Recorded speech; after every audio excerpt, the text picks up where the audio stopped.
তুমি তাহলে আমার কোনো কথাই শুনবে না বলো? আমার কোনো রিকোয়েস্টই রাখবে না? ওকে। আমি ভেবেছিলাম আমি যদি তোমাকে এসে বলি, তোমাকে রিকোয়েস্ট করি, তাহলে হয়তো, কিন্তু শুনবে না, শুনবে না। আপনার তো আমাকে আশীর্বাদ করা উচিত। একটা ভালো পরিবার, একটা ভালো ছেলের সঙ্গে আমার বিয়ে হচ্ছে। Stop stop stop stop stop stop stop! Please এই বিয়ের কথাটা বারবার বলো না। কেন?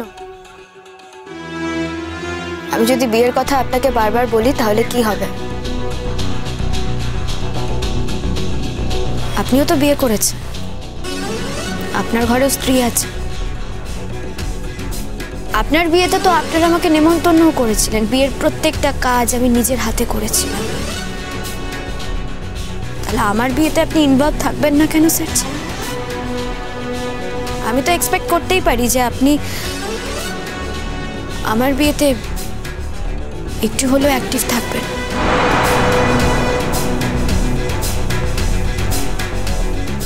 আমার ক্লাস আছে, আমি আর ওয়েট করতে পারছি না। তুমি যা করলে তার দাম তোমায় দিতে হবে গুড্ডি।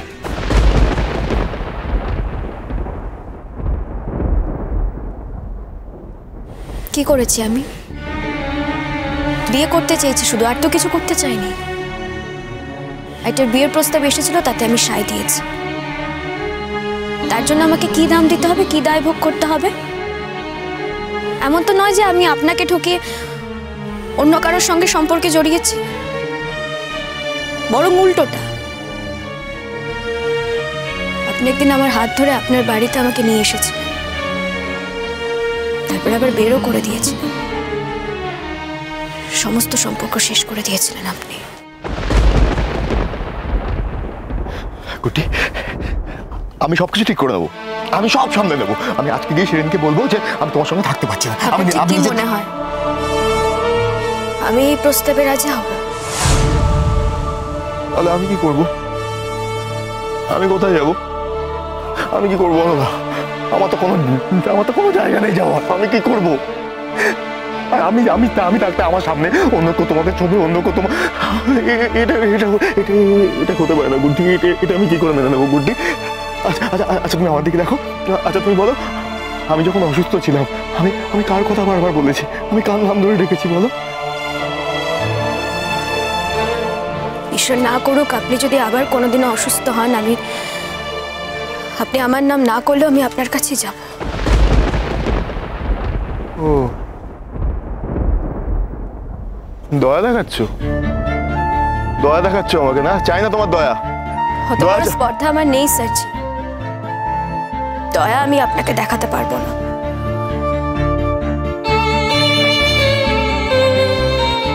আপনার কাছে আমি আমার প্রাণের টানেই আসবো।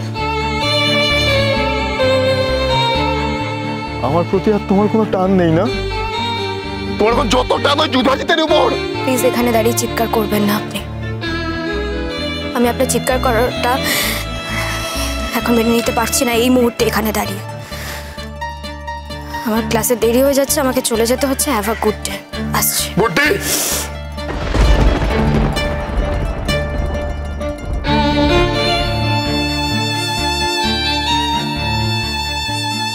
আপনি বাড়ি যান, আমি ক্লাসে যাচ্ছি। আপনি প্লিজ বাড়ি চলে যান। আসছি। don't go.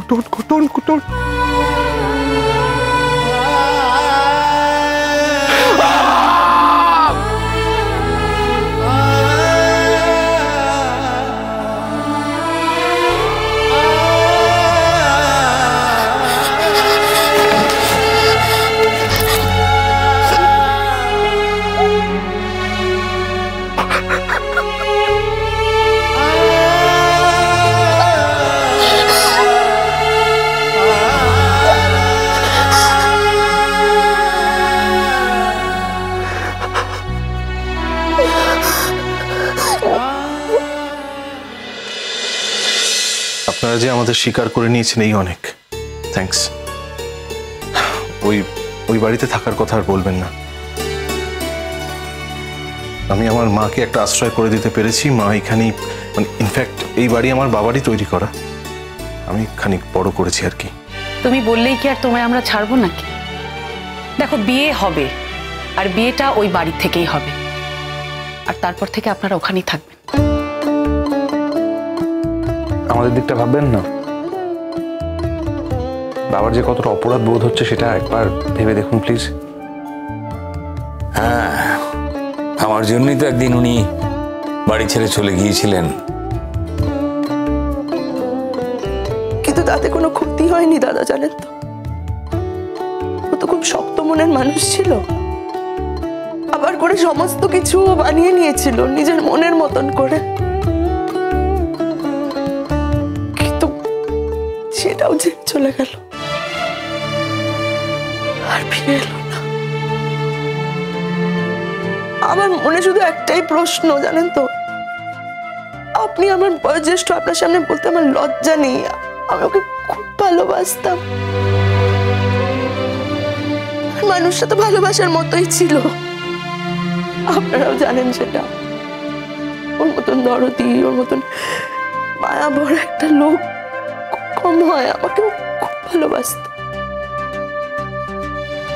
খুব ভালোবাসতাম। আমাদের সংসারটা এত সুখের ছিল না,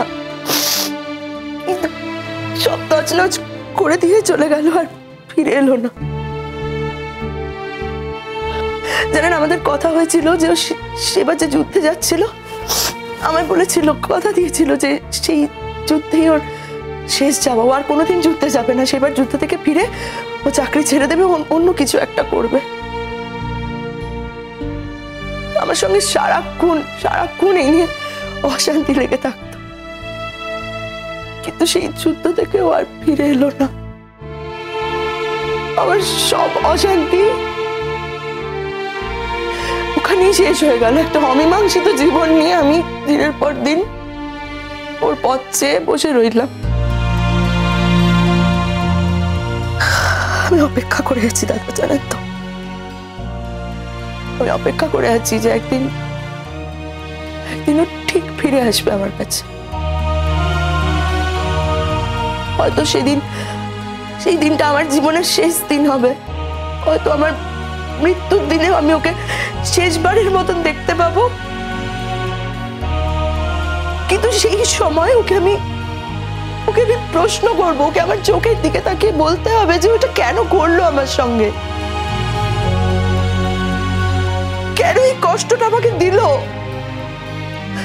আমি তো এটা ডিজার্ভ করি না দাদা। আমার এই ছেলে এত কষ্ট করে বড় হলো, একা একা, মাথার উপর ছাতা নেই, খোলা রাস্তায় অভিভাবকহীন ভাবে বড় হলো।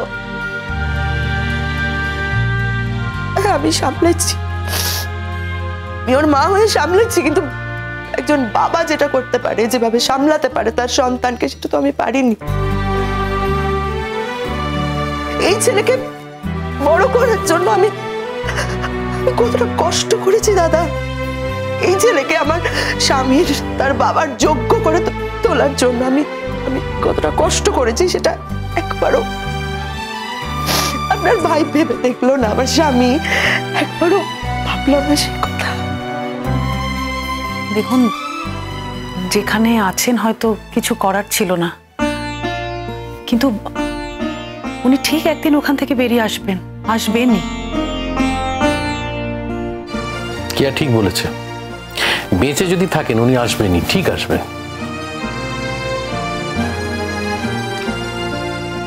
আমরা বিশ্বাস করি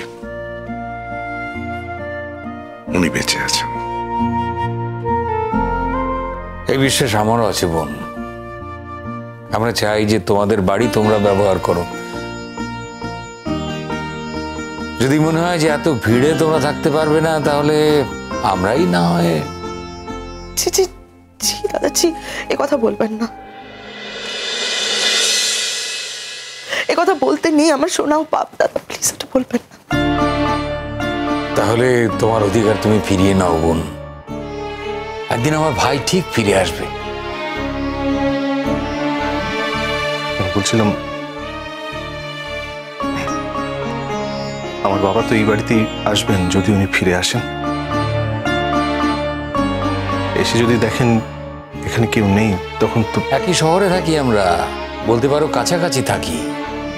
তোমার বাবা যদি ফিরে আসেন তাহলে উনি ফিরে চলে যাবেন না, যাতে চলে না যান সেই ব্যবস্থা করে রাখবি, পাড়ার লোকজনকে বলে রাখবি। আমি বেঁচে থাকতে তোমাদের আলাদা থাকতে দেব না, এটাই আমার শেষ কথা।